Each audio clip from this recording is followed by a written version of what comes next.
오늘부터 신종 코로나 바이러스 감염증의 발원지인 중국 후베이성을 최근 2주 안에 다녀온 모든 외국인의 입국이 금지됩니다. 또 중국에서 들어오는 내 외국인은 전용 입국장을 거쳐야 하고 국내 연락처가 확인돼야 입국이 허용됩니다. 42살 한국인 여성이 신종 코로나 감염증 확진 판정을 받으면서 국내 확진자는 모두 16명으로 늘었습니다. 보건당국은 이와 함께 두 번째 환자가 완치돼 이번 주 퇴원을 검토하고 있다며 유전자 검사에서 2번 연속 음성이 나왔다고 설명했습니다. 중국 신종 코로나 사망자가 425명으로 늘고 확진자도 2만 명을 넘어선 가운데 중국 정부는 치료시설 확보를 위해서 우한에 3,400명을 수용할 수 있는 임시병원 3곳을 추가로 설립해 운영하기로 했습니다. 중국은 신종 코로나 확산을 막는 데 최선을 다하고 있다며 세계보건기구와 정보를 투명하게 공유하고 있다고 강조했습니다. 싱하이밍 주한 중국 대사는 WHO가 여행과 교역 제한 조치가 필요 없다고 했다며 중국인 입국 제한에 대해서 우회적으로 비판했습니다. 오늘 11월 미국 대선의 첫 관문이자 표심의 풍향계로 불리는 아이오와주 당원대회가 조금 전 시작됐습니다. 공화당은 예상대로 트럼프 대통령이 승리한 가운데 민주당은 조 바이든 전 부통령과 버니 샌더스 상원 의원의 접전이 예상됩니다. 절기로 입춘인 오늘 서울 아침 기온이 영하 6도까지 떨어졌고 퇴근길에는 서울 등 중부지방에 많은 눈이 내리겠습니다. 내일은 서울이 영하 11도까지 떨어지는 등 눈이 내린 뒤 기온이 크게 떨어지면서 도로 곳곳에서 빙판길이 우려됩니다.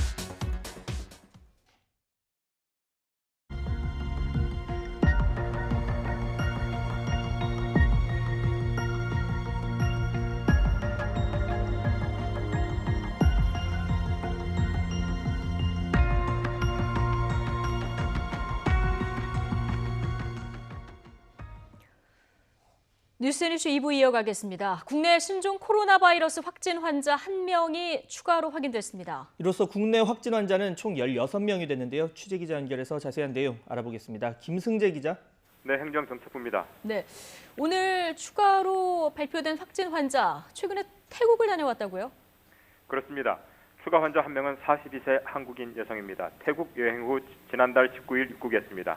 지난달 25일 저녁부터 오한 등 증상이 있어서 지난 2일까지 치료받았지만 증상이 호전되지 않았습니다. 그래서 어제 전남대학교 병원으로 옮겨져 격리됐고 오늘 오전 양성으로 확인됐습니다. 16번 환자는 지금까지 나온 확진자 가운데 가장 길게 15일 동안 일상생활을 했습니다. 이로써 확진 환자는 총 16명이 됐습니다. 기존 환자 15명의 건강 상태는 안정적입니다. 확진 환자들과 접촉한 이들은 총 900여 명인데요. 이들은 모두 강화된 조치에 따라 오늘부터 14일간 자가격리에 들어갔습니다. 자가격리 접촉자 관리는 해당 보건소와 지자체에서 1대1로 실시합니다. 네, 이런 가운데 이번 환자 이번 주 안에 이 퇴원이 가능할 정도로 건강 상태가 많이 양호한데 지금 의학적으로는 완치가 됐다 이런 의료진의 판단도 있었다고요? 그렇습니다. 이번 환자는 현재 국립중앙의료원에서 격리 상태로 치료를 받고 있는데요. 의료원 측은 이번 환자가 의학적으로 이미 완치됐고 이번 주 안에 퇴원할 수 있는 상태라고 밝혔습니다. 이번 환자는 실시간 PCR, 즉 유전자 증폭 검사에서 음성 판정을 받았습니다. 24시간 간격으로 2번 시행한 PCR 검사가 모두 음성으로 확인되면 의료진 판단 하에 퇴원할 수 있습니다. 이번 환자에게는 HIV, 즉 에이즈 치료제가 사용됐습니다. 당국은 신종 코로나 바이러스에 대한 정보가 아직 부족한 만큼 완쾌한 환자에 대한 퇴원 기준도 전문가 의견을 수렴해서 정한다는 방침입니다. 이번 환자는 중국 우한에서 근무하다 지난달 22일 입국한 한국인 남성입니다. 입국대 검역 과정에서 능동 감시 대상자로 분류돼 보건당국의 모니터링을 받다가 지난달 24일 확진됐습니다. 지금까지 행정정책부에서 전해드렸습니다.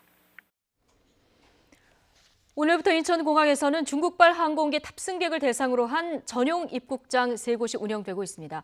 오늘 새벽부터 새 절차에 따라 검역과 입국 절차가 진행되고 있는데요. 14일 이내 신종 코로나 바이러스 발원지인 중국 후베이성에 머물렀던 사람은 아예 입국이 금지됩니다.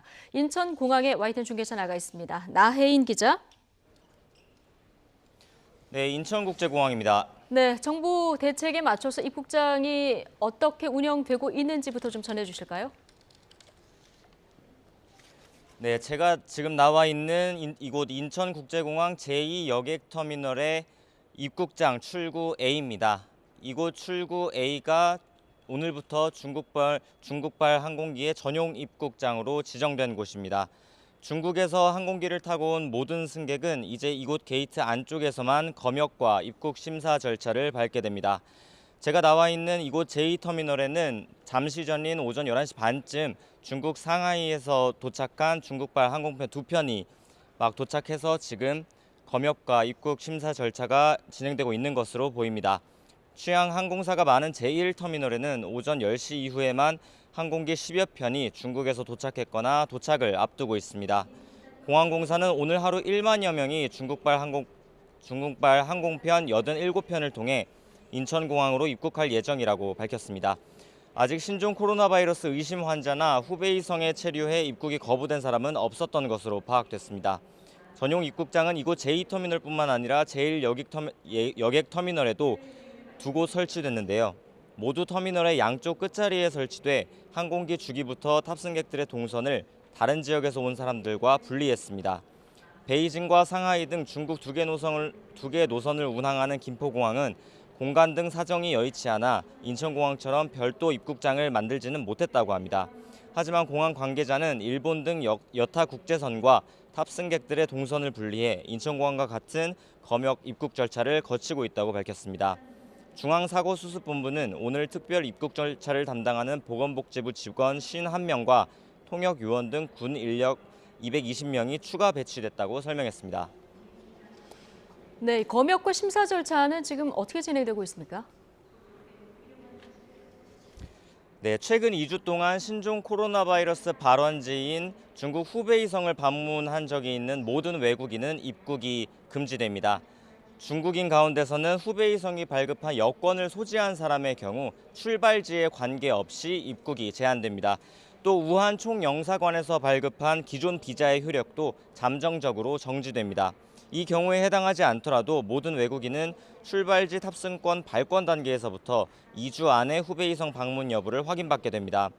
또 국내 입국 단계에서도 특별 검역 신고서와 검역관, 출입국 신사관의 1:1 질문을 통해 추가로 답변해야 합니다. 이를 위해 입국하는 모든 외국인은 당분간 자동 출입국 신사대를 이용할 수 없고 출입국 신사관의 대면 조사를 받아야 합니다. 후베이성 체류 여부를 사실상 외국인의 진술에만 의존해야 한다는 한계도 있는데요. 정부는 외국인의 응답이 거짓으로 확인되면 검역법에 따른 처벌 외에도 강제 퇴거와 향후 국내 입국 금지 처분을 내린다는 방침입니다. 이에 더해 중국을 거쳐온 모든 내외국인은 국내 거주지와 연락처를 확인해 입국장에서 연락이 닿는 경우에만 입국을 허용합니다. 이를 위해 입국장 한 곳당 30여 대씩 모두 90여 대의 통신 회선이 별도로 설치됐는데요. 실제로 오늘 새벽 중국에서 입국한 캐나다 국적 외국인 한 명이 연락 가능한 전화번호가 확인되지 않아 별도 공간에서 대기하다가 입국이 늦어진 사례가 있었던 것으로 전해졌습니다. 네, 정부 대책에 대해서 앞으로 확대한다거나 이런 얘기는 없습니까? 네, 이미 감염병 발원지인 우한시는 봉쇄가 됐고 중국 전역에서 환자가 발생하고 있는 만큼 이번 조처가 너무 늦었다는 비판의 목소리도 나오고 있습니다. 모든 중국발 입국자에 대해 입국 조처를 하는 것은 한중 관계가 나빠질 것을 우려해서 정부가 비상 상황임에도 소극적인 조치만을 취했다는 목소리도 나왔는데요. 앞서 정부는 우리 국민의 중국 여행 제한 수준을 철수 권고 단계까지 올리겠다거나 중국인 비자 발급을 제한하겠다고 했다가 번복해서 부처 간 엇박자라는 논란도 자초했습니다. 정부는 일단 추가적인 입국 금지 조처는 신종 코로나 확산 양상을 보고 검토하겠다는 입장입니다. 한편 중국 지방정부의 권고에 따라 중국 주재 공간들의 비자 발급은 오는 9일까지 잠정 중단됐습니다. 다만 이 기간을 연장할지는 향후 사태 추이를 보고 결정하겠다는 게 정부의 방침입니다. 지금까지 인천공항에서 YTN9입니다. 네, 제주에서 시행 중인 무사증 입국 제도는 오늘부터 또 일시 중단됐습니다. 중국발 신종 코로나 바이러스 유입을 차단해서 제주 지역에서 불안감을 해소하기 위해서인데요. 취재 기자 연결해 보겠습니다. 유종민 기자. 네, 유종민입니다. 네, 제주공항의 중국인 관광객 지금 눈에 띌 만큼 줄었습니까? 네, 그렇습니다. 무사증 제도 일시 중단이 오늘부터 시행되고 있는데요. 제주공항에 변화가 느껴집니다. 외국인 관광객이 눈에 띄긴 하지만 중국 관광객은 찾아볼 수 없습니다. 정부가 비자 없이 여권만 갖고 입국할 수 있는 무사증 입국 제도를 신종 코로나 바이러스 차단을 위해 오늘부터 일시 중단했기 때문입니다. 중국 관광객으로 북적북적하던 국제선 출발과 입국장은 한산합니다. 오늘 오전 9시 40분 중국 상하이에서 온 항공편에는 승객이 겨우 4명에 불과했습니다. 또 이들은 2, 3중에 꼼꼼한 확인 절차를 거친 뒤에야 입국이 허용됐습니다. 제주와 중국 직항 노선도 주 149편에 달하던 항공편이 다음 달 말까지 28편으로 줄어듭니다. 향후 무사증 입국 중단으로 항공편은 더 줄어들 가능성이 있습니다. 한시적이기는 하지만 이번 조치 여파로 제주 지역 관광업계에 큰 타격이 예상됩니다. 제주도는 올해 전체 중국 관광객이 70% 정도 줄어들 것으로 예상하고 있습니다. 네, 제주 여행 후에 중국에서 확진 판정을 받은 중국 관광객 감기약 등을 추가로 산 것으로 확인됐다고요? 네, 그렇습니다. 중국인 관광객 A씨는 제주에 있을 때 약국이 보일 때마다 감기약 등을 산 것으로 확인됐습니다. 제주도는 A씨 딸과 통화해서 우한에 있는 친척들이 제주에 가면 다량의 약품과 마스크 구매를 부탁해 샀다는 내용을 확보했습니다. 또 가이드와 약사의 진술 등을 종합해 A씨 모녀가 제주 체류 중에는 신종 코로나 바이러스 감염 관련 증상이 없다는 합리적 추론에 도달했다고 밝혔습니다. 제주도는 A씨와 관련해 11명을 자가 격리하고 능동 감시 3명은 집중 관찰 대상자로 분류해 관리하고 있습니다. A씨는 지난달 21일 무사증으로 제주에 입국해 4박 5일간 머문 뒤 귀국했다가 30일 중국에서 확진 판정을 받았습니다. 지금까지 제주에서 YTN 유종민입니다. 네, 문재인 대통령은 신종 코로나 대응 국무회의를 열고 정부와 지방자치단체가 한치의 빈틈도 허용하지 않는 방역망을 구축해서 사태를 종식하겠다고 강조했습니다. 또 우리 경제 충격을 최소화하기 위해서 중국 현지 진출 기업이나 수출 기업, 영세 자영업자 지원에 대한 대책 마련을 서둘러 달라고 당부했습니다. 취재 기자 연결하겠습니다. 김영수 기자. 네, 청와대입니다. 네, 오늘 국무회의는 신종 코로나 바이러스 대응 차원인 만큼 정부와 지방자치단체 총력 대응을 강조했군요. 네, 그렇습니다. 오늘 국무회의에는 정세균 총리를 비롯한 국무위원들 외에 박원순 서울시장과 이재명 경기지사, 그리고 우한 교민 임시생활시설이 있는 이시종 충북지사와 양승조 충남지사도 참석했습니다. 네, 문 대통령은 국민 안전을 지키는 게 국가의 존재 이유고 정부의 기본 책무라면서 범국가적 역량을 모아 대응하고 있다고 강조했습니다. 그러면서 총리가 전면에 나서 심각 단계에 준해서 대응하고 있고 출입국 관리를 강화했다며 정부 조치를 언급했습니다. 문 대통령은 감염증의 지역사회 확산을 막기 위해 중앙정부와 지자체가 쓸 수 있는 모든 자원을 총동원해달라고 재차 당부했습니다. 바이러스가 퍼질 수 있는 모든 가능성을 염두에 두고 촘촘한 방역망을 구축하라는 주문입니다. 문 대통령의 발언 듣겠습니다.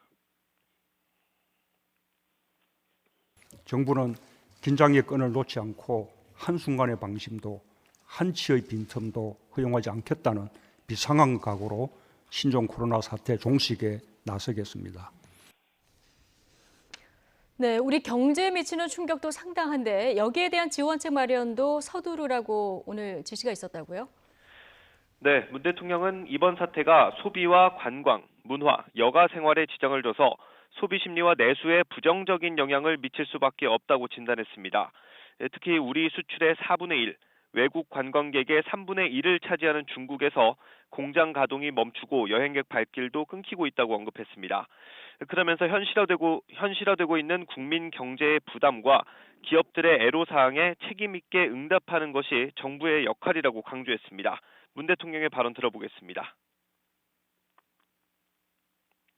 사태가 장기화되는 최악의 상황까지 대비하여 우리 경제가 받을 충격과 피해를 최소화하기 위해 다방면으로 대응책 마련을 서둘러야 할 것입니다. 구체적으로 중국 현지 진출 기업이나 수출에 어려움을 겪는 중소기업에 대한 무역금융과 활로 확보 지원을 지시했습니다.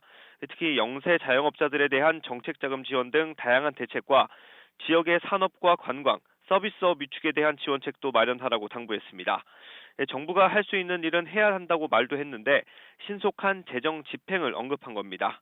문 대통령은 경제는 심리고 과장된 공포와 불안이 우리 경제를 더욱 어렵게 만든다면서 정부가 가짜뉴스를 막으면서 신종 코로나 관련 정보를 신속하고 정확하게 제공해야 한다고 강조했습니다. 지금까지 청와대에서 전해드렸습니다. 중국에서 신종 코로나 바이러스 감염증으로 인한 사망자가 425명으로 급증하고 확진 환자는 2만 명을 넘어섰습니다. 상황이 갈수록 심각해지자 중국 정부가 감염 환자를 수용하기 위한 임시병원 3곳을 추가로 설립한다는 보도도 나왔습니다. 조수연 기자가 보도합니다. 신종 코로나 바이러스 감염증으로 인한 중국 내 사망자가 425명으로 늘었습니다. 발병지인 우한을 포함한 후베이성에서만 하루 동안 64명이 숨지면서 이같이 집계됐습니다. 1일 증가폭은 최대를 기록했습니다. 하루 전 1일 사망자 수가 처음으로 50명을 넘어선 데 이어 60명을 넘어선 겁니다. 사망자 확산 속도도 무척 거셉니다. 2003년 사스 사태 당시 9개월에 걸친 중국 본토 내 최종 집계보다도 지난 2달간 누적 사망자가 76명이나 추월했습니다. 또 후베이성에서 2,300여 명이 추가로 확진 판정을 받으면서 중국 전체 확진자는 2만 명을 넘어섰습니다. 환자를 수용할 수 있는 시설이 턱없이 부족해지자 중국 당국은 우한을 중심으로 임시병원 규모를 늘리기로 했습니다. 我想在一定的程度上，一定可以缓解那个武汉市的那个肺炎的这个医疗资源的紧张程度。 기존의 임시병원 2곳 외에 우한 국제회의 전람센터 등 3곳에 총 3,400의 병상이 추가된다는 현지 언론 보도가 나왔습니다. 이미 우한에는 1,000병상 규모의 허선산 병원이 운영에 들어갔고 1,500병상 규모의 레이선산 병원도 곧 개원합니다. 의료진 수천 명이 우한에 투입된 가운데 우한 내 중증 환자만 1,500명을 넘어서면서 시간과의 싸움이 본격화하고 있습니다. YTN 조수연입니다. 홍콩에서 신종 코로나 바이러스 첫 사망자가 발생했습니다. 홍콩 일간 사우스 차이나 모닝포스트는 39세 남성 환자가 콰이충 지역에 있는 프린세스 마가렛 병원에서 치료를 받던 중 오늘 아침 갑자기 심장마비를 일으켜 숨졌다고 복수의 병원 소식통을 인용해서 보도했습니다. 사망자는 홍콩의 13번째 확진 환자라고 이 신문은 전했습니다. 홍콩에서는 지금까지 모두 15명의 신종 코로나 확진 환자가 발생했습니다. 싱하이밍 신임 주한 중국 대사가 기자회견을 자청해 중국이 전염병과의 전쟁을 효과적으로 치르고 있다고 강조했습니다. 또 우리 정부를 비롯한 각국의 중국인 입국 제한 조치 등에 대해서는 WHO 세계보건기구의 결정에 근거해달라며 우회적으로 아쉬움을 나타냈습니다. 취재기자 연결합니다. 장하영 기자. 네, 외교부입니다. 네, 부임한 지 닷새 만에 기자회견을 연 건데 신종 코로나 바이러스 감염증 관련 내용으로 주제를 한정한 거죠? 네, 싱하이밍 대사가 정식 신임장을 제출하기도 전에 이례적으로 기자회견을 열었습니다. 오늘 주한 중국 대사관에서 신종 코로나 바이러스와 관련한 입장을 밝혔는데요. 신 대사는 먼저 중국이 국제보건규칙, WHO의 규칙보다 더 강력한 조치를 취하고 있다고 설명했습니다. 국가급 과학 연구 전문가를 구성해 백신 개발을 가속화하고 있고 무엇보다 공개적이고 투명하게 WHO와 정보를 공유하고 있다고 강조했습니다. 확진자가 늘어나는 이유에 대해서는 짧은 시간에 바이러스 테스트제를 개발해 선별 작업이 이루어졌기 때문이라고 자찬했고 이미 사스 때를 넘어선 사망자 수와 관련해서도 완치 환자 수가 사망 환자 수를 넘어섰다고 주장했습니다. 해외 확진 환자 수도 전체의 1%밖에 안 되고 중국 밖의 사망자도 중국 우한 국민이라며 감염병이 통제되고 있다는 점을 강조했습니다. 신 대사의 말 잠깐 듣겠습니다. 우리는 이 전염병과 전쟁으로 승리할 수 있는 능력과 자신감, 결의를 가지고 있습니다. 중국 정부는 공개적이고 투명하고 책임감 있는 태도를 적극적으로 국제 협력을 하고 있습니다. 네, 우리 정부의 후베이성 방문자 입국 제한 조치가 시행된 당일 열린 기자회견이어서 우리 정부에 경고를 하려고 한 것이다 이런 분석도 있는데 관련 발언이 나왔습니까? 네, 관련 질문이 나왔습니다. 신 대사는 한국이 취한 조치에 대해서는 많이 평가하지 않겠다면서도 WHO의 처우에 근거하면 된다고 생각한다고 답변했습니다. 우회적으로 아쉬움을 드러낸 걸로 보입니다. 또 WHO 사무총장의 발언을 인용해서 이번 신종 코로나 바이러스로 인해 국제 여행과 교역을 불필요하게 방해하는 조치는 있을 이유가 없다고 언급하기도 했습니다. 신 대사는 주한 중국 대사관에서 3차례 근무한 대표적인 한국통인데요. 사스 당시 노무현 전 대통령이 중국을 방문한 사실을 언급하면서 중국과 한국이 이웃임을 강조하기도 했습니다. 또 최근 우한시 교민 철수가 이뤄진 것도 어려움에 처한 중국이 빠르게 도와서 가능했다 이렇게 거듭 밝히기도 했습니다.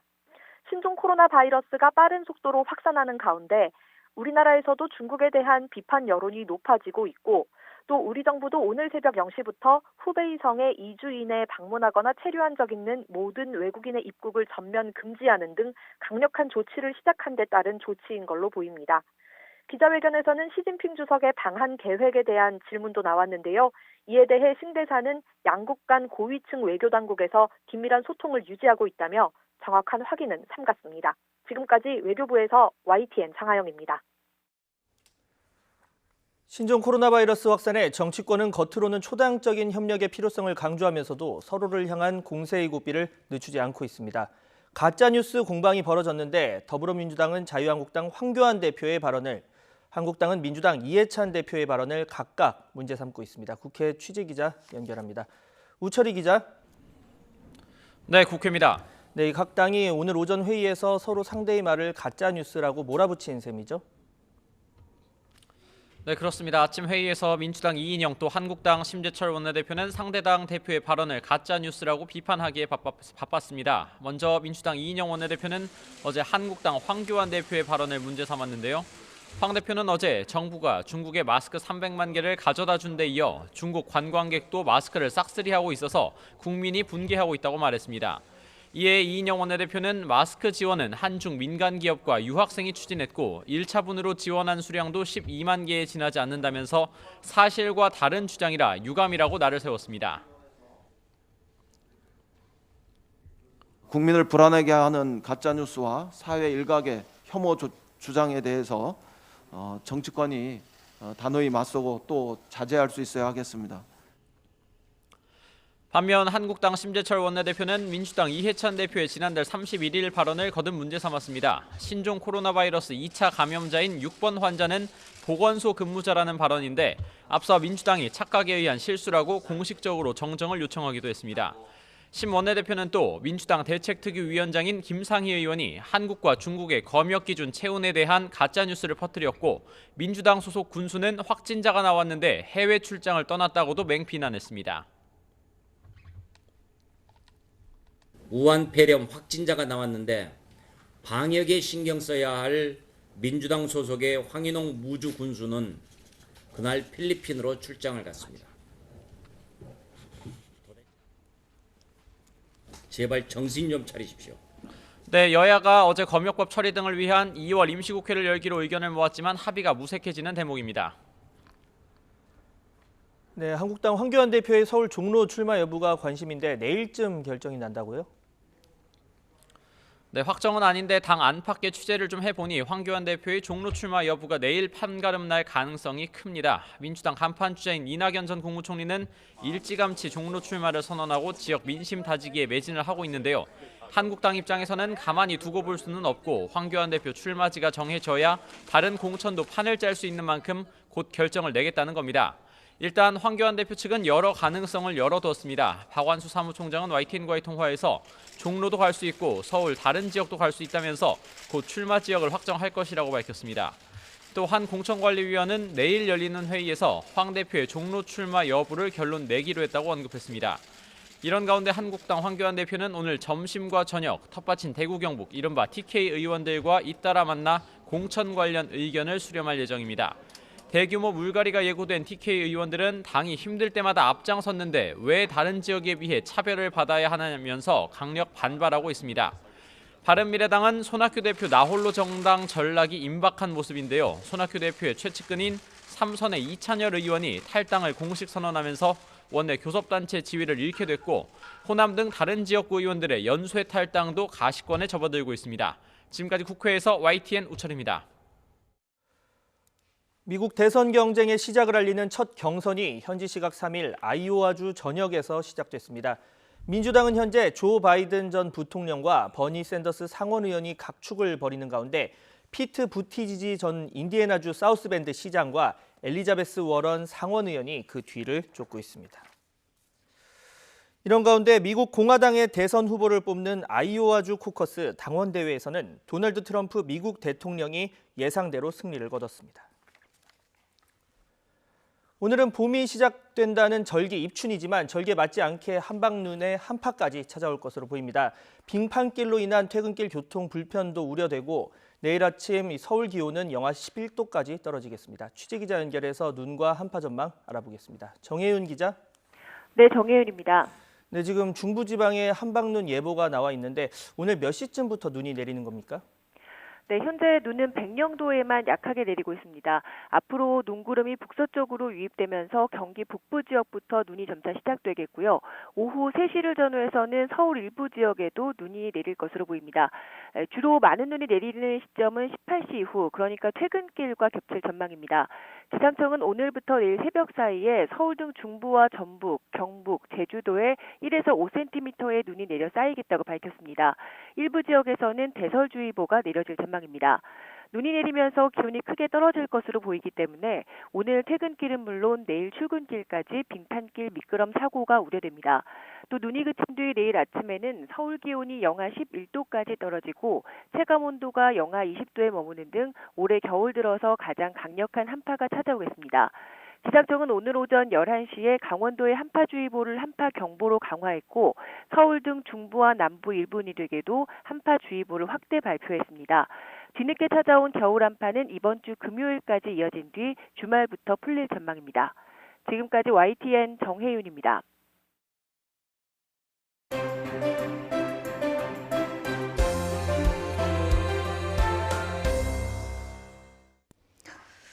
네, 신종 코로나 바이러스가 바꿔놓은 일상이 총선을 앞둔 정치권 풍경도 바꿔놓고 있습니다.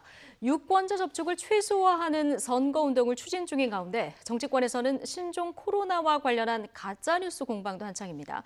정태근 전 한나라당 의원 그리고 박원석 전 정의당 의원과 오늘 이야기 나눠보겠습니다. 어서 오십시오. 네, 안녕하세요. 안녕하세요. 자, 문재인 대통령 오늘 정부와 지자체가 한치의 빈틈도 허용하지 않겠다는 각오로 임해달라. 자, 이런 주문도 했는데 지금 16번째 확진 환자가 나왔습니다. 태국에서 여행을 하고 들어온 환자예요. 정부의 대책에 좀 변화가 생겨야 될 시점이라고 보십니까? 늦었지만 어떻든 그 후베이에서 들어오시는 분들을 차단을 했어요. 예. 그리고 중간에 이제 뭐 여러 가지 이제 혼선이 있었는데 지금은 사실은 우리 방역망이 감당할 수 있는 그 소위 이제 이 관찰을 하거나 감시를 하거나 방역할 수 있는 숫자를 조절하는 게 필요하거든요. 네.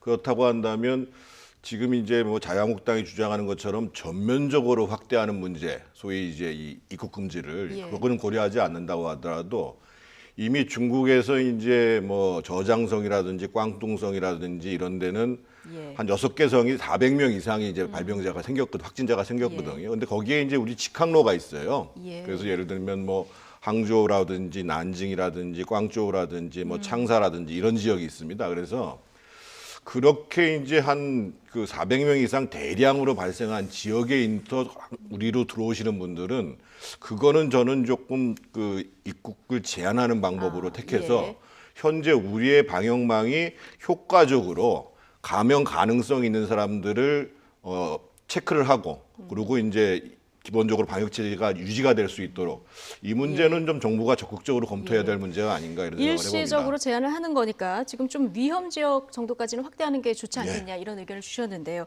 지금 어느 때보다 정치권 협력이 시급한 것 같은데 현실은 좀 아닌 것 같습니다. 오늘 아침 여야 가짜뉴스 공방을 벌였는데요. 어떤 얘기들이 나왔는지 들어보시죠.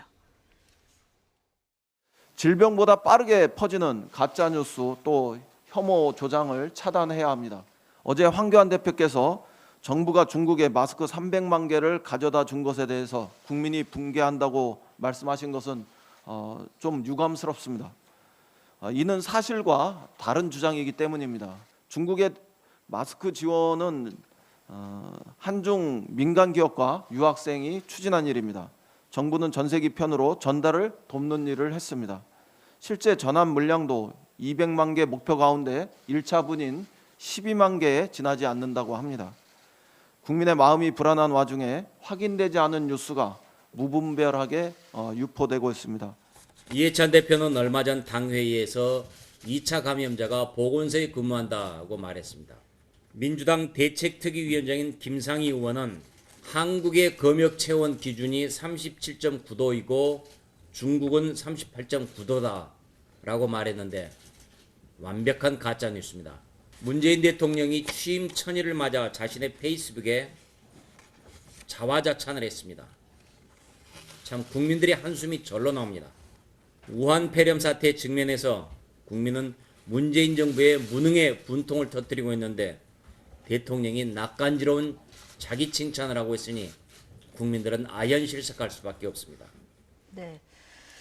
지금 서로 가짜뉴스 공방을 벌이는 모습 보고 오셨는데 어제 저희도 얘기를 했습니다만 황교안 대표가 중국에 우리가 마스크 300만 개 보냈다. 그러니까 우리가 먼저 써야 된다. 이런 얘기를 했는데 결과적으로 300만 개 보냈다는 것 자체가 가짜뉴스라는 겁니까? 네, 그렇습니다. 그게 결과적으로 가짜뉴스인 것으로 확인이 됐고요. 이게 이제 우리 기업하고 그다음에 현재 있는 유학생들이 한 200만 개 정도를 지원 차원에서 마스크를 보내자 이런 캠페인을 했는데 결과적으로 한 12만 개 정도만 지금 보내진 것 같아요. 근데 이걸 좀 부풀려 가지고 300만 개를 우리 국민들 쓸 것도 모자란데 중국에 지원을 했다. 이런 뉴스가 뭐 인터넷을 중심으로 급격히 퍼졌는데 이게 제1야당의 대표께서 그런 걸 인용해서 말씀을 하시려면 사전에 진위를 좀 분명하게 파악을 해서 말씀을 하셔야 되는데 너무 성급하게 그런 얘기를 해서 정치권이 가짜뉴스를 유포하는 그런 결과를 초래한 거고요. 지금 사실 공중보건상의 심각한 위기인 건 맞습니다.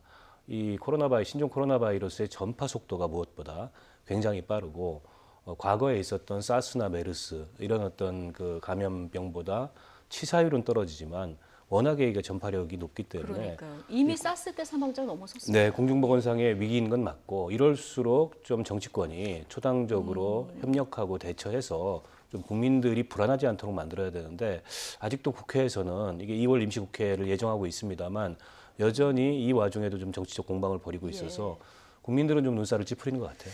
예, 뭐 한국당 역시 이해찬 대표 발언을 비난을 하는 모습 아까 들으셨는데 이 와중에 출장 간 무주군수 비판을 했고요. 그리고 또 어제 문재인 대통령이 취임 100일을 맞아서 글을 남겼는데 이 부분을 또 지적하고 나섰습니다.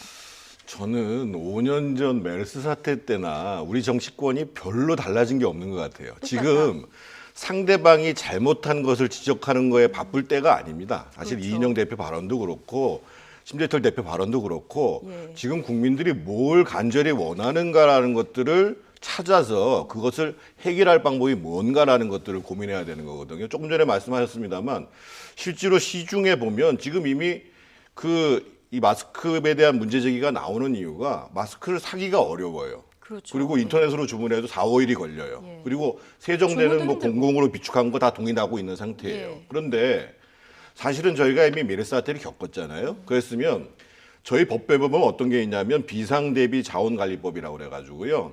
전시나 사변과 이에 준하는 사태가 발생을 하면 거기를 대비하기 위해서 물자를 비축하는 관리하는 그런 법이 있습니다. 그런데 사실은 2016년 이게 이제 노무현 정부 때 만들어진 법인데 정말 잘 만든 법이죠. 근데 2016년 개정을 하면서 거기에 이제 그 전염병 이런 것들을 포함시키는 것이 빠져버렸어요. 그래서 지금이라도 그러면 지금 정치권은 빨리 협력을 해가지고 지금 이미 물자와 관련해서 지금 제가 어제 질병관리본부장을 지냈던 전병렬 교수하고 얘기를 해보니까 언제까지 갈 것 같냐? 그러니까 최소 4, 5월까지 가고 완전히 종식되려면 한 7월 달까지 간다 이런 얘기예요. 그리고 실제로 이미 마스크는 한 번 쓰면 유용하지 않다라고 얘기가 나왔단 말이에요. 그러면 지금은 정부하고 여야가 머리를 맞대고 뭐 내가 잘하고 있다 못하고 있다 이 얘기를 딱 하기 전에 일단 국민들한테 안정적으로 마스크라도 공급할 수 있는 계획에 대해서 분명히 얘기해 주는 게 맞고 이번에 2월에 이제 임시국회가 열렸잖아요. 그럼 제가 조금 전에 말씀드렸던 것처럼 비상대비 자원관리법 이런 거 빨리 개정하라 이거예요. 지금 이미 이제 검역법이라는 것이 이전에 해상을 중심으로 만들어져 가지고 이거 고친다고 얘기를 하는데 사실은 이 비상대비 자원관리법 얘기하시는 분들은 또 없어요. 그래서 정치권들은 지금 남이 뭘 잘못하고 있는가를 자꾸만 얘기하지 말고 내가 선제적으로 국민적 입장에서 봤을 때 이러한 법적, 제도적 또 재정적으로 할 수 있는 거에 대해서 빨리 안을 만들어내고 그래서 잘하는 일을 가지고 국민들한테 칭찬을 받아야 돼요. 신뢰감을 받고. 절대적으로 뭐 말씀에 공감하신 분이 많을 것 같습니다. 지금 뭐 사스, 메르스 신종플루 저희가 뭐 다양한 전염병을 겪었기 때문에 이제 뭐 방역 그리고 뭐 격리 조치부터 해서 마스크 수급까지 좀 매뉴얼을 꼼꼼하게 이제는 만들 필요가 있다는 생각 다시 한번 들고요. 자, 총선 70일 앞두고 참 정치권 어느 때보다 분주한 이런 상황입니다. 이 대책도 마련해야 되고 선거 대책도 세워야 되는데 어제 오늘 이분 이름이 좀 많이 검색어에 올랐습니다. 한국당이 미래한국당 카드를 본격 실천에 나서면서 다른 정당들 지금 일제 비판에 나선 이런 상황인데요. 민주당이 황 대표를 정당법 위반 혐의로 고발하겠다 이런 방침도 밝히자 한국당 김재원 정책위 의장은 용납할 수 없다 이런 입장을 밝혔는데요. 박지원 의원의 비판 목소리까지 같이 듣고 오시죠. 수단과 방법을 가리지 않고 네. 한국당은 의석 확보에 혈안이 돼 있다. 네. 국민들로부터 당연히 비난받아야 되고 정치권에서도 그러한 일을 하지 않아야 되지만은 네. 지금 현재 한국당으로서는 절실하기 때문에 수단과 방법을 가리지 않고 그러한 편법도 사용할 것이다. 저는 그렇게 보고 네. 그래서 제가 민주당한테 순진하다 하는 얘기도 한 겁니다. 우리는 지난해 민주당과 그 위성 정당들이 야합을 해서 연동형 비례대표제 선거법을 통과시키는 현장에서 사전에 여러 차례 경고를 한 적이 있습니다. 이 연동형 비례대표제는 헌법에도 반하고 국민의 의사에도 반하는 그런 반민주적인 악법으로서 만약에 연동형 비례제 선거법을 통과시키면 우리들은 자매정당을 만들 수밖에 없다라고 수차례 경고를 했고 그러함에도 불구하고 폭거를 자행한 민주당에 대해서 어쩔 수 없이 최소한의 방어적 조치로서 지금 자매정당을 설립 중에 있습니다. 어떻게든 회방을 놓기 위해서 대표로 선출될 예정인 한성교 의원을 고발하겠다. 또 우리 당의 황교안 대표를 고발하겠다고 발표하는 그 폭거에 대해서 저희들은 용납할 수 없는 심정입니다. 지금 뭐 달라진 선거법 때문에 여러 가지 얘기들이 나오고 있는데요. 먼저 한성교 의원은 불출마를 선언을 했습니다. 그런데 이제 한국당의 자매정당이죠. 미래한국당의 대표로도 가는 걸 수락했어요. 어떻게 보십니까?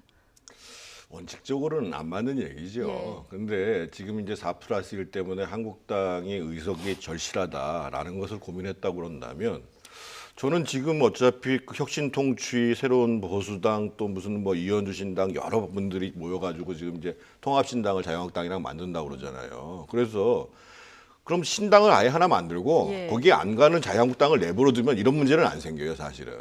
예, 그렇죠. 예. 굳이 사실 그것도 바람직한 것은 아닌데 바람직한 건 아닌데 어차피 그 통합당을 만들겠다고 얘기를 했으니까. 그런데 그런 것들에 대해서는 고민을 안 해보고 그냥 바로 지금 사실은 자유한국당이 해야 될 일 중에 하나는 뭐 황교안 대표의 거취 문제라든지 선거 구도의 문제, 컷오프 이런 게 훨씬 더 중요한 문제잖아요. 그런데 지금 미래한국당부터 만든다. 별로 국민들한테 박수받기 어려울 것 같아요. 예, 박수받기는 어려울 것이다. 네. 뭐 박지원 대한신당 의원 같은 경우는 민주당한테 이제 순진하다 뭐 이런 얘기도 했는데 사실 이 개정된 선거법 통과에 정의당이 가장 공들여 왔었잖아요. 정당이라는 게 이제 국민의 정치적 의사를 형성하는 기능을 하는 거지 않습니까? 그리고 정당이 실현하고자 하는 목표와 또 정강 정책이라는 게 있는 건데 오로지 비례 의석을 확보하기 위해서 일종의 위성 정당을 만든다는 것 자체가 우리 국민들이 공감하거나 납득하기 힘든 그런 꼼수로 비춰지지 않을까 싶고요. 예. 또 실정법 위반 여부에 대해서 따져볼 것들이 굉장히 많습니다. 그러니까 이 정당 가입에 있어서 누구도 어떤 본인의 자의에 반해서 정당 가입이나 혹은 탈당을 강요할 수 없거든요. 그런 부분과 충돌되는 여지가 없는지, 혹은 정치자금법상에 그런 충돌 여지가 없는지, 또 이중당적 그 금지 조항이 있습니다. 그와 관련된 위반 소지가 없는지 이런 것들을 선관위에서 하나하나 꼼꼼히 좀 따져봐야 될 것 같고 민주당에서도 고발 의사를 밝혔습니다만 저희 정의당에서는 그래서 오늘 오전 11시에 남부지검에 황교안 대표를 정당법 위반, 정치자금법 위반, 정의당도 고발합니까? 예, 위계에 의한 공무집행 방해죄 등등으로 고발장을 접수를 했습니다. 네, 정당법 위반으로 지금 민주당에서 정의당도 고발할 방침이다 얘기를 했는데 자꾸 서초동으로 갑니다. 짧게 말씀드리면 그 한국당이 당당하지 못한 측면은 있다고 하지만 제가 봤을 때 이것을 정당법 위반으로 고발하는 것은 적절하지 않는 것 같거든요. 예를 들면 등 떠밀어서 지금 예를 들면 법조항이 그런 거예요. 예. 본인의 자유 의사에 반해 그런 그 정당 선택을 강요하면 안 된다 이런 얘기거든요. 네. 그러니까 등 떠밀어서 가더라도 본인이 결정하지 않으면 어떻게 가냔 말이에요. 그래서 계속 이것을 그러니까 제가 보기에 이제 정치적으로 그 비난 강도를 높이기 위해서 고발을 하시는 건데 고발까지 가는 거는 적절치 않습니다. 고발까지 가는 거는 적절치 않다. 그러나 민주당과 정의당은 지금 얘기하신 대로 고발 방침을 지금 밝혔고요. 지금 통합 작업은 어떻게 되고 있습니까? 황교안 대표하고 유승민 의원의 뭔가 단판이 남아 있는 것 같은데 지금 들으신 얘기는 어떻습니까? 이번 주 중에 만나는 것 같습니다. 예. 그래서 어떻든 지금 그 새로운 보수당과 자유한국당을 제외한 모든 분들은 뭔가 신설합당 형식으로 통합신당을 출범을 시키자 이런 얘기고. 유승민 그래서 의원 이제 지금 문제는 그러면 유승민 그러니까 뭐 이 새로운 보수당 전체는 아닌데 유승민 대표가 원하는 것이 정확히 무엇인지가 확인이 돼야 되는 측면이 있어요. 그러니까 본인 입장에서 봤을 때는 새로운 정당 내에서 본인의 역할 또 한 가지가 본인과 같이 했던 사람들의 그 공천 문제 이런 문제에 대해서 사실은 물밑에서 조율하는 작업들이 진행이 됐었어야 되는데 뭔가 이제 원칙적인 얘기만 자꾸만 하면서 정치가 잘 안 되고 있는 거죠. 네. 근데 지금 통합 문제가 여기까지 오게 되는 과정도 사실은 뭐 자유한국당이든 누구든지 간에 본인들의 자발적인 것보다 지금 중도까지를 망라해서 문재인 정부의 독주를 견제해야 된다, 심판해야 된다. 이런 유권자들의 욕구가 굉장히 높고 그 사람들이 투표장에 나오게 하려면 소위 이제 통합신당이 필요한 거다 이런 얘기거든요. 그래서 제가 봤을 때는 모양새는 조금 빠질 수는 있어도 크게 봐서는 통합신당이 출범한다고 봐야 될 것이고 네. 일부에서는 안철수 신당에 계신 분들이 통합까지는 아니어도 과거에 민주당과 정의당이 후보 단위로 했던 것처럼 연대 선거연대를 하는 문제도 고민을 해야 되는 거 아니냐 이런 얘기가 있습니다. 어쨌든 1차적으로 황교안 대표, 유승민 의원의 단판을 좀 지켜봐야 될 것 같고요. 지금 막판에 각 당이 들고 나는 사람도 굉장히 관심이 있는 이런 상황입니다. 자, 새로운 보수당 최근 검경 수사권 그 조정을 반발하면서 검찰을 떠났던 인물이죠. 검사 내전의 저자 김웅전 부장검사를 전격 영입했습니다. 오늘 오전에 영입식이 있었는데요. 발언 수위가 상당히 셉니다. 듣고 오시겠습니다.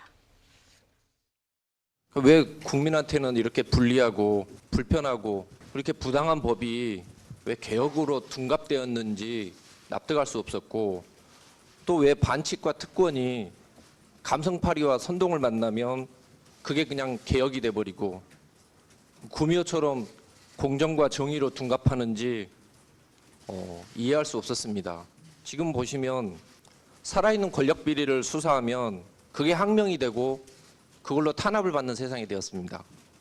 심지어 피고인이 검찰총장을 공수처로 처벌하겠다고 위협하는 세상이 되었습니다. 제가 가장 잘하는 일을 한번 해보자고 마음 먹었습니다. 제가 가장 잘하는 일은 사기꾼 때려잡는 일입니다.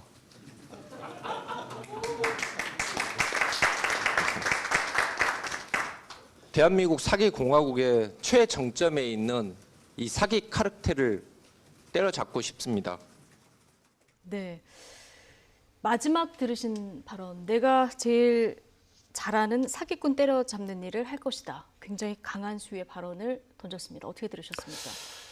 그렇습니다. 굉장히 강한 발언이네요. 보통 이제 저렇게 이제 정치권의 인재 영입 차원에서 처음 등장한 분들이 저 정도 수위의 발언을 잘 하지는 않는데 아마 이분은 이제 검찰 조직을 그만둘 때부터 이제 새로운 보수당을 그때부터 생각을 했는지 모르겠지만 어쨌든 정치권 입문을 마음을 먹고 계획을 세웠고 또 그렇게 하고자 하는 본인의 동기도 이 정부가 추진했던 검찰 개혁이 본인이 보기에는 굉장히 잘못된 길로 가고 있고 그래서 이걸 바로 잡아야 되겠다라는 명분과 동기를 가지고 들어오신 것 같아요. 그렇다 보니까 첫 자리에서 본인의 정치 입문에 그런 포부나 동기도 굉장히 강하게 얘기를 했는데 어쨌든 새로운 보수당 입장에서는 창당을 준비하는 과정에서 통합 이외에 이렇다 할 존재감을 드러낼 만한 계기가 없었는데 저 김웅 검사가 굉장한 베스트셀러 작가지 않습니까? 그렇죠. 검사를 드라마로도 만들어졌었죠. 네, 드라마도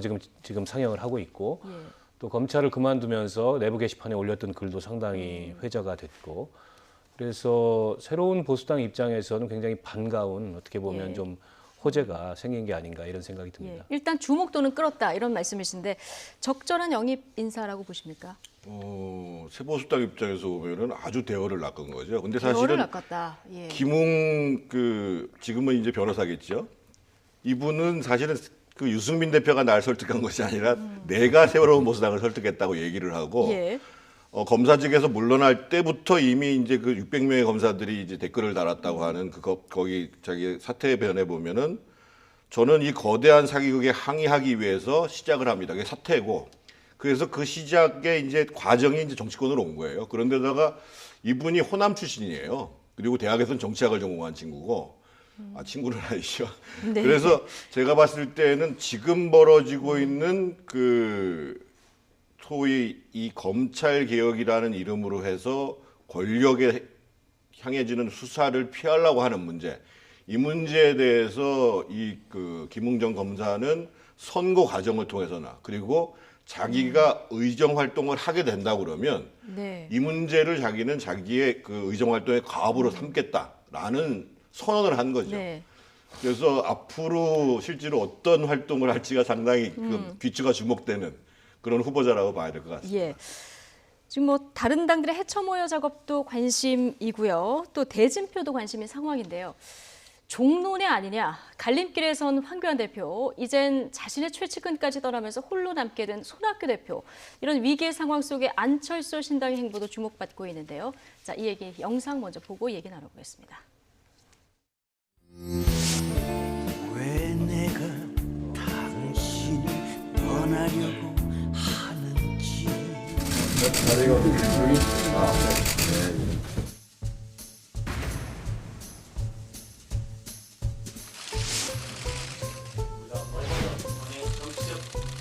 될 것입니다.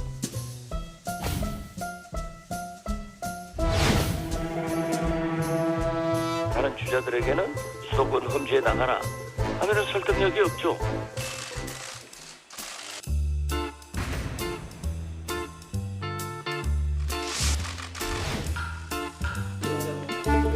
오늘 사무총장, 부총장, 비서실장이 출근하지 않았습니다. 당의 최고 핵심 실무자들이 당권 투쟁의 일환으로 출근을 거부하는 것은 심히 유감스러운 일입니다. 곧바로 복귀하지 않으면 총선 준비를 위해서 적절한 대응을 할 것입니다.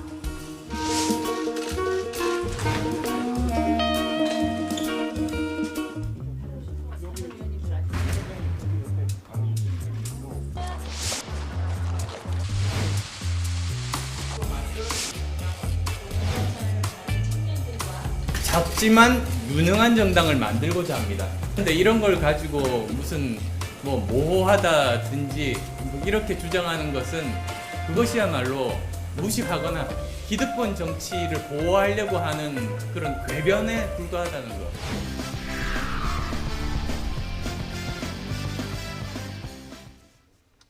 네, 자 선택이 주목되는 이런 상황. 자, 이 질문을 먼저 정 의원님한테 먼저 드리겠습니다.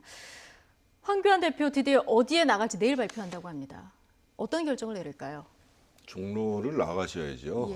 보통 저희가 대통령 선거를 이기기 위해서는 북악산 전기를 받아야 되고 국회의원 선거에 당선되려면 논두렁 전기라도 받아야 된다고 그러거든요. 그 얘기는 무슨 얘기냐면 선거에서는 기싸움이 굉장히 중요하다는 겁니다. 그래서 뭐 여러 가지 지금 여론조사로 어렵다고 합니다만 공관위 내부에서 이런 얘기도 나온답니다. 그래서 황교안 대표 혼자서 그 지금 세를 형성하기가 어려우면 종로를 둘러싸고 있는 뭐 성북, 동대문, 용산, 중구, 서대문 이렇게 해가지고 소위 험지 출마가 예상되는 분들이 있었잖아요. 예를 들면 뭐 김병준 전 비대위원장이나 뭐 김태호 지사, 홍준표 무슨 그리고 영남의 다선들 중에 그분들을 전부 다 배치시켜가지고 이미 오세훈 시장 같은 경우는 광진을 해서 지금 하고 있잖아요. 그래서 소위 이제 종로를 중심으로 한 도성벨트를 만들어가지고 정말 핵심 지역부터 전면적으로 네. 이 통합신당이 사력을 다해서 예. 선거에 임한다는 모습을 보여줘야 되는 것이 아니냐 이런 견해도 있다고 그러는데 제가 보기에는 내일 만약에 종로를 선택하지 않는다고 그런다면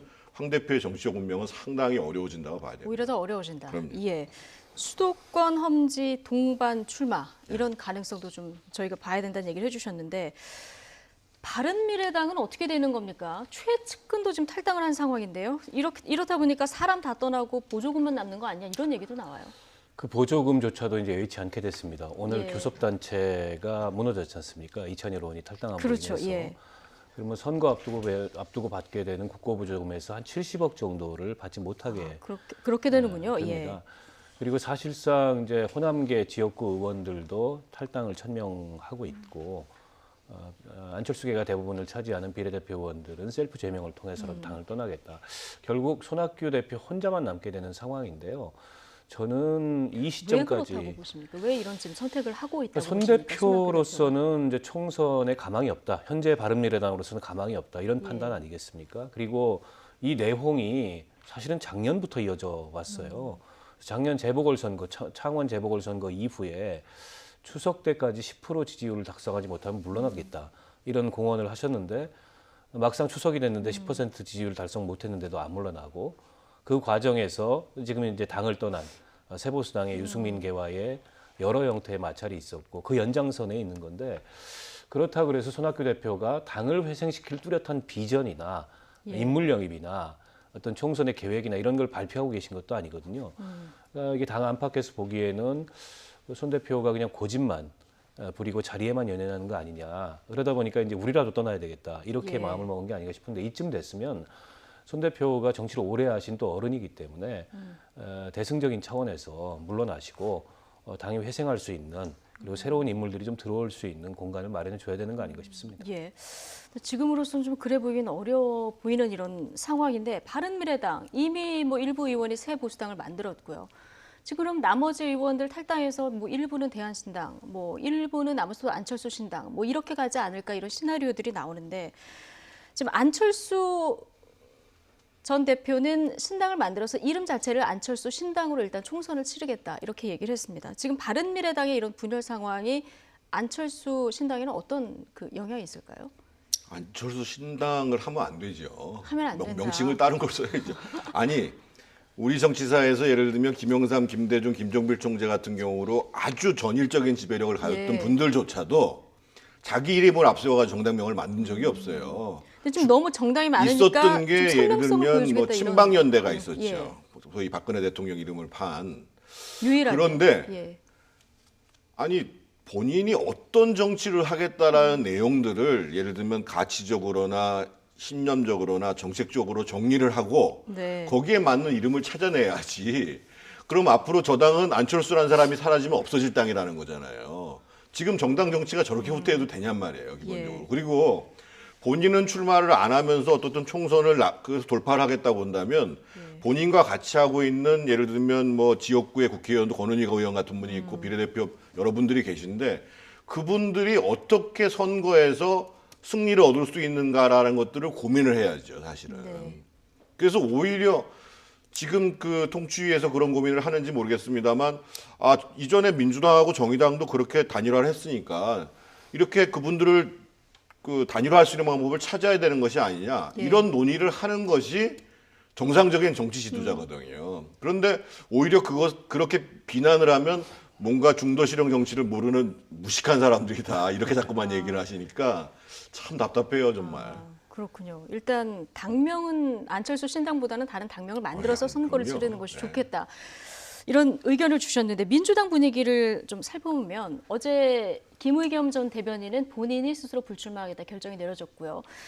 송병기 전 울산시 경제부시장 일단 또 한 번 당에서 판정을 보류했습니다. 정봉주 전 의원도 사실상 뭐 부적격 판정을 내리는 것으로 지금 알려지고 있는데 좀 무관용 원칙으로 가고 있는 것 같습니다. 민주당은. 그렇죠. 자칫하면은 민주당으로서는 선거를 그르치는 그런 악재를 스스로 자초하는 꼴이 될 수 있기 때문에 당사자들에게 스스로 거취를 정하거나 그게 안 되면 이제 당에서 냉정하게 좀 판단을 하겠다 이런 원칙을 세우는 거라고 보고요. 김의겸 그 전 대변인 같은 경우에도 본인이 이른바 이제 투기로 얻은 차익을 기부했다고 하지만 청와대 대변인이라는 대통령으로부터 아주 지근거리에 있는 공직자로서 투기적인 행위를 했다는 사실에는 변함이 없습니다. 때문에 안 될 일을 사실은 본인이 좀 고집을 했던 측면이 있고 당 지도부에서는 그게 선거 전체를 어떻게 보면 좀 굉장히 안 좋게 만들 그런 나쁜 이슈가 될 걸 우려해서 결과적으로 정리수사에 들어간 것 같고요. 마찬가지입니다. 송병기 전 부시장이나 정봉주 전 의원 같은 경우에도 현실적으로 출마하기는 좀 어려워 보입니다. 네, 당에서 적극적으로 또 함께 일해줄 것을 요구하는 사람들도 있습니다. 임종석 전 비서실장, 지금 호남 지역 선거대책위원장 맡아달라 이런 요구가 있었는데 내가 지혜롭게 판단하겠다 얘기를 했거든요. 이걸 받을지 더 나아가서 이참에 뭐 호남 지역 출마설도 나오던데 이 부분 전망 어떻게 하십니까?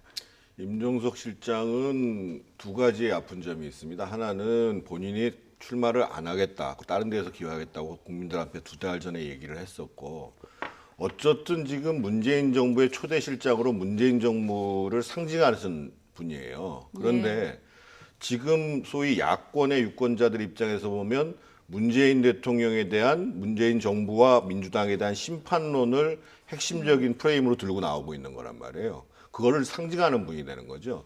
그래서 저는 임종석 실장 본인한테도 바람직한 선택이 아니고 민주당도 지금은 뭐 지지자들 사이에서 환호와 박수가 터지는지 모르겠습니다만 선거가 진행될수록 상당히 부담으로 느끼는 선택이 오히려 부담이 될 수 있다. 그럼요. 박원석 의원님 얘기 짧게 듣고 마무리하겠습니다. 예, 비슷한 생각입니다. 일단 본인이 정계 은퇴 의사를 밝혔기 때문에 그걸 번복한다는 거는 정치인으로서 상당한 부담을 지는 거고요. 그리고 이제 어떻게 보면은 지금 여권의 아주 핵심부가 선거를 어떤 전략으로 가져가려 하는지는 모르겠으나 지나치게 어떻게 보면은 이 이른바 이제 친문 일색의 그런 선거 전략은 오히려 선거 과정에서 굉장히 독이 될 수 있기 때문에 그런 점을 감안했을 때 임 전 실장이 지금 나서지 않는 게 전략적으로도 더 나은 선택이 아닌가 봅니다. 당 전체 선거 판세로 봤을 때 뭐 득이 될 수도 있고 독이 될 수도 있는데 두 분 다 지적을 해주신 것 같습니다. 정태근 전 한나라당 의원 그리고 박원석 전 정의당 의원과 오늘 함께했습니다. 고맙습니다.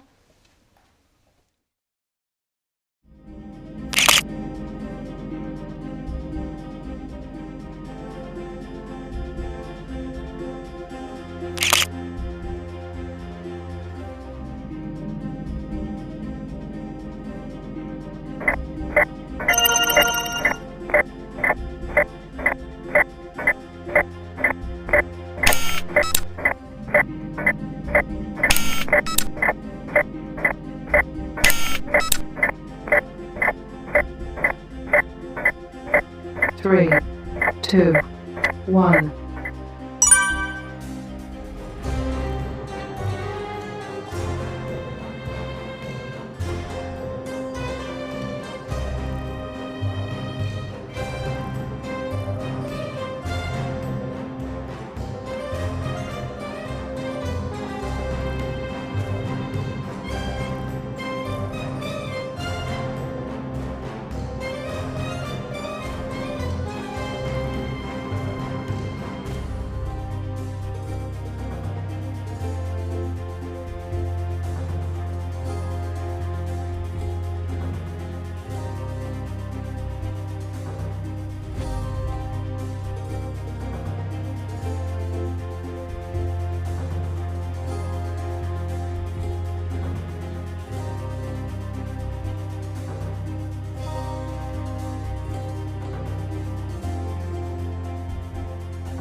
네, 러시아가 자국에서 신종 코로나 바이러스 확진 판정을 받은 외국인을 추방할 수 있는 조치를 내놨습니다.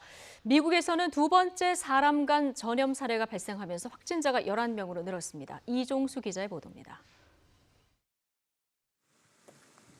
신종 코로나 바이러스 확산을 막기 위해 중국과의 극동 지역 국경 일부를 폐쇄한 러시아. 이번에는 자국에서 확진 판정을 받은 외국인을 추방할 수 있도록 하는 조치를 내놨습니다. Это позволит осуществлять депортацию иностранных граждан, если у них будет выявлена такая болезнь, и вводить специальные ограничительные меры, в том числе это изоляция и карантин. 이와 함께 중국에서 항공편을 이용해 러시아에 들어오는 외국인은 모스크바의 셰레베티예보 국제공항만 이용할 수 있도록 했습니다. 러시아에서는 지금까지 2명의 신종 코로나 바이러스 확진 환자가 발생했고 2명 모두 중국인입니다. 미국 캘리포니아주에서 부부가 신종 코로나 확진 판정을 받아 미국 내 확진자가 11명으로 늘어났습니다. 남편이 최근 중국 우한을 다녀왔고 부인은 남편으로부터 감염된 것으로 보건당국은 설명했습니다. 미국 내에서 신종 코로나가 사람 간에 전염된 사례는 이번이 2번째입니다. 미국 정부는 중국 우한에서 2차로 자국민을 철수시키기 위한 항공편을 준비 중이라고 CNN 방송이 보도했습니다. 앞서 지난달 29일 우한 주재 영사관 직원과 그 가족 등 195명의 미국인을 전세기로 대피시켰고 이들은 신종 코로나의 잠복기로 알려진 14일 동안 미국 캘리포니아의 공군기지에 격리돼 생활하고 있습니다. YTN 이종수입니다.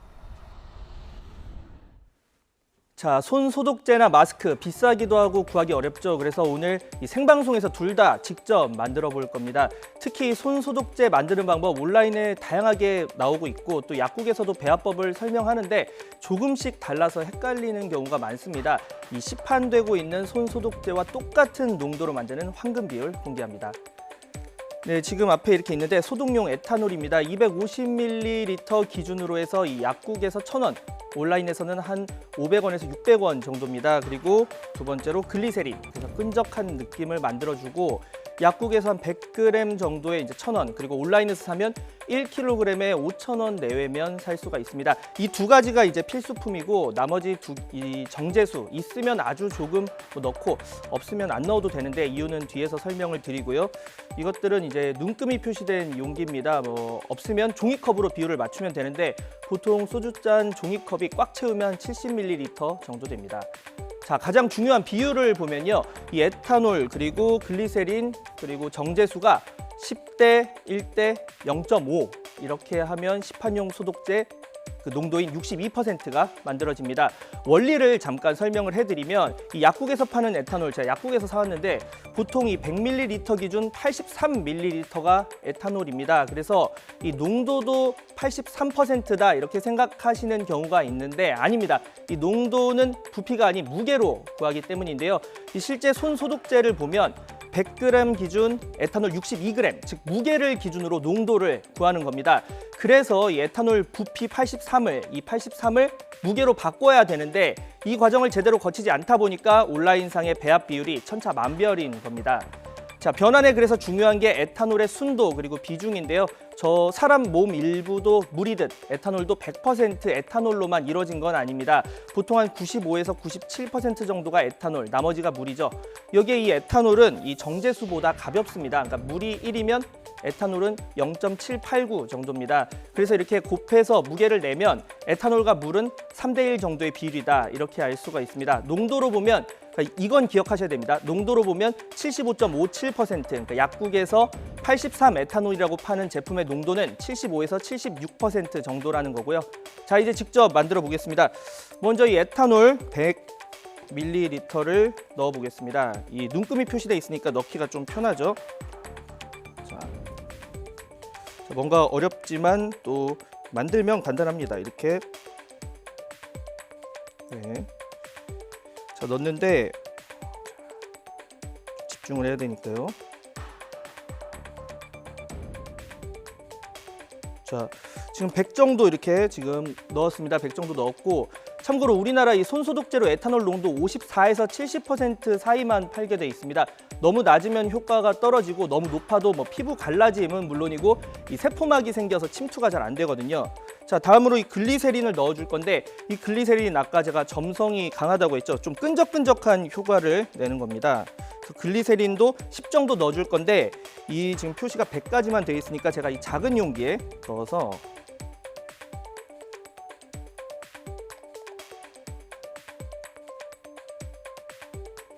자, 지금 보면 네, 아직 좀 더 넣어야겠네요. 네. 지금 표시 보이시죠? 이제 10 정도 넣도록 하겠습니다. 놓고 놓을게요. 자, 이 글리세린, 그러니까 끈적끈적한 느낌을 내니까 만약에 좀 더 나는 손에 착 달라붙는 손소독제가 좋다 하시는 분들은 이 글리세린을 조금 더 넣으셔도 되지만 대신에 이제 소독 효과는 조금 떨어질 수가 있다는 점을 말씀을 드리고요. 마지막으로 이 물입니다. 물인데, 자, 이 물. 그래서 물은 아까 넣어도 되고 안 넣어도 된다고 했죠. 만약에 물을 안 넣으면 65% 정도고 지금 물을 넣으면 62% 정도, 그러니까 시판용 소독제와 똑같은 이제 에탄올이 되는 겁니다. 자, 물을 조금만 넣어 볼게요.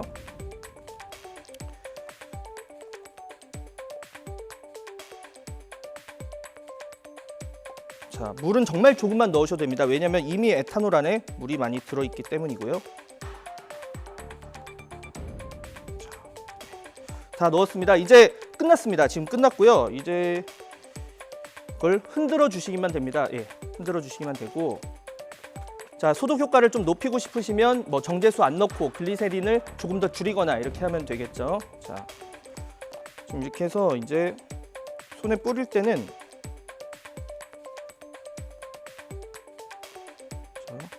이렇게 해서 손에 뿌리시면 좀 이렇게 끈적끈적한 느낌. 자, 에탄올만 발랐을 때는 바로 흘러내리는데 글리세린을 넣었기 때문에 조금 끈적끈적한 느낌을 이렇게 느낄 수가 있습니다. 자, 이번에는 그러면 마스크를 한번 만들어 보겠습니다. 자,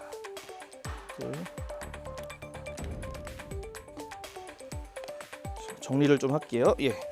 자, 마스크 같은 경우는 이 재료가 바로 흔히 많이 보는 키친타올입니다. 키친타올인데 빨아 쓸 수 있는 키친타올을 이렇게 활용을 해서 쓸 수가 있고, 자, 부채나 병풍을 만든다고 생각하시면 됩니다. 제가 몇 개를 좀 미리 접어왔는데, 자, 이런 식으로 이렇게 그 부채나 병풍처럼 이렇게 반대면으로 계속 접어준다고 생각을 하시면 되는데요. 재료 3가지만 충족을 하면 됩니다. 이렇게 부직포로 만들어졌고, 또 크기가 얼굴에 잘 맞아야겠죠. 크기가 얼굴에 잘 맞아야 되고, 또 잘 안 찢어져야 됩니다. 이게 잘 안 찢어지거든요. 쉽게 구할 수 있는 게 이런 빨아 쓰는 종이 행주인데 일반 키친타올보다 강하고 또 크기도 큽니다. 자, 그래서 또 필요한 것들이 지금 이렇게 스테인플러가 좀 필요하겠고요. 자, 크기 같은 경우는 긴 변이 최소 28cm 정도 돼야 이렇게 좌우 얼굴 폭에 맞출 수가 있겠죠. 위아래는 상대적으로 여유로워서 한 16cm 정도로 잘라주면 됩니다. 자, 그리고 귀에 거는 끈 같은 경우는 자, 이렇게 고무 밴드로도 가능하고 뭐 작은 머리끈도 지금 보시는 것처럼 괜찮습니다. 자, 이렇게 끈을 넣고 고리를 만들어서 하면 되는데, 자, 지금부터 한번 만들어 볼게요. 자, 이렇게 한번 일단 접고, 이 접은 상태에서 반대로 접는 겁니다. 반대로 접고, 또다시 반대로, 또 반대.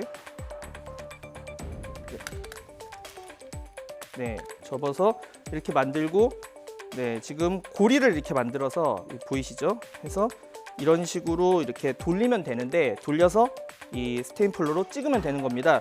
자, 제가 미리 이제 만들어 왔는데 지금 시간이 좀 모자라니까 여기 만들어 왔습니다. 이렇게 보시면은 고리로 해서 이렇게 될 수가 있겠죠. 그래서 좌우가 짧을수록 최대한 빡빡하게 묶어야 하고, 또 처음 접을 때 너무 촘촘하게 접으면 두께 때문에 힘이 안 들어갈 수 있다는 점 주의를 하셔야겠습니다.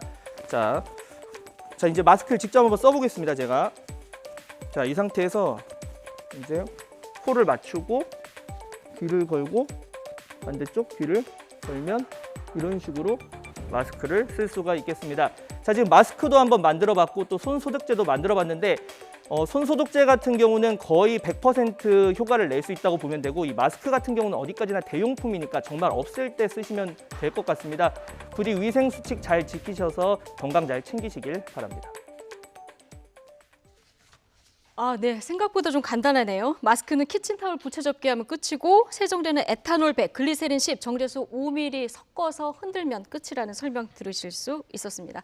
박광열 기자 수고하셨고요. 다음 소식 전해드리겠습니다. 세계 각국이 중국 체류자에 대한 입국 제한 조치를 속속 취하고 있는 가운데 중국이 WHO 권고 위배다, 이런 비난의 목소리를 높였습니다. WHO는 신종 코로나 바이러스 관련 가짜 정보 차단을 위한 조처를 취하고 있다고 밝혔습니다. 박상남 기자입니다. 제네바에서 열린 세계보건기구 WHO 집행이사회에 중국 대표로 참석한 리송 군축 담당 대사. 전 세계적으로 중국인 입국 금지 조치가 확산되고 있는 데 대한 불만의 목소리를 높였습니다. 然而部分国家近来还是采取了一系列旅行和贸易限制措施，包括禁止过去14天内访问过中国的外国人入境，拒绝持有中国湖北发放护照的中国人入境，暂停发放签证，取消航班等。这些措施与世卫组织的建议严重不符。 게브레예수스 WHO 사무총장도 재차 중국의 이런 입장을 거들었습니다. There is no reason for measures that unnecessarily interfere with international travel and trade. We call on all countries to implement decisions that are evidence-based and consistent. 그는 이어 신종 코로나 바이러스 관련 가짜 정보 차단을 위한 각 소셜 미디어 플랫폼의 협력도 소개했습니다. Combat the spread of rumors and misinformation. To that end, we have worked with Google to make sure people searching for information about coronavirus see WHO information at the top of their search results. 이런 가운데 WHO가 이끄는 국제 전문가팀이 이르면 이번 주 중국을 방문할 것으로 알려졌습니다. 이는 지난달 WHO가 신종 코로나 바이러스 대응을 위해 가능한 한 빨리 중국의 국제 전문가를 보내기로 중국과 합의한 데 따른 것입니다. YTN 박상남입니다. 봄이 시작된다는 절기 입춘이지만 절기가 무색하게 영하권의 강추위가 찾아왔습니다. 내일은 오늘보다 더 추워질 것으로 예상이 되면서 서울에는 오늘 오전 11시를 기해서 올해 들어 처음으로 한파주의보가 내려졌는데요. 이들 지역에 계시는 분들은 추위 대비를 철저히 해주셔야겠고요. 이 설상가상으로 퇴근길 무렵에 중부지방을 중심으로는 많은 눈이 내리겠습니다. 퇴근길 교통안전과 미끄럼 사고에도 각별히 주의하시는 게 좋겠습니다. 자세한 한파특보 상황을 살펴보도록 하겠습니다. 오늘 오전 11시를 기해서 강원도의 한파주의보가 한파경보로 강화됐고요. 서울 등 중부와 일부 남부 내륙에도 한파주의보가 확대 발표됐습니다. 강추위 속에 오후부터는 많은 눈도 예상되고 있는데요. 현재 백령도와 강화도에는 눈이 내리기 시작했고 오후에는 점차 내륙으로 확대해서 퇴근길에는 절정을 이룰 전망입니다. 예상되는 눈의 양은 울릉도와 독도의 최고 20cm, 제주 산간의 최고 10cm로 많겠고요. 중부와 전북, 경북 내륙에 1에서 5cm, 전남과 경남 내륙에 1cm 안팎이 되겠습니다. 이에 따라서 일부 지역에는 대설주의보가 내려질 가능성도 있겠습니다. 밤사이 눈이 그친 뒤에는 북쪽에서 강한 한기가 밀려오겠습니다. 내일과 모레 서울의 아침 기온이 영하 11도까지 떨어지면서 올겨울 들어서 가장 추운 날씨가 찾아오겠고요. 체감 온도는 영하 20도 가까이 곤두박질하겠습니다. 뒤늦게 찾아온 겨울 한파는 금요일까지 길게 이어진 뒤 주말부터는 누그러질 전망입니다. 그동안 날씨가 워낙 포근했던 탓에 몸으로 느껴지는 추위는 더 심할 수밖에 없으니까요. 감기나 신종 코로나 등 호흡기 질환에 걸리지 않도록 건강관리에 유의해 주시기 바랍니다. 지금까지 서울 상암동에서 YTN 신미림입니다. 화요일 뉴스의 뉴스 마치겠습니다. 시청해주신 여러분 감사합니다.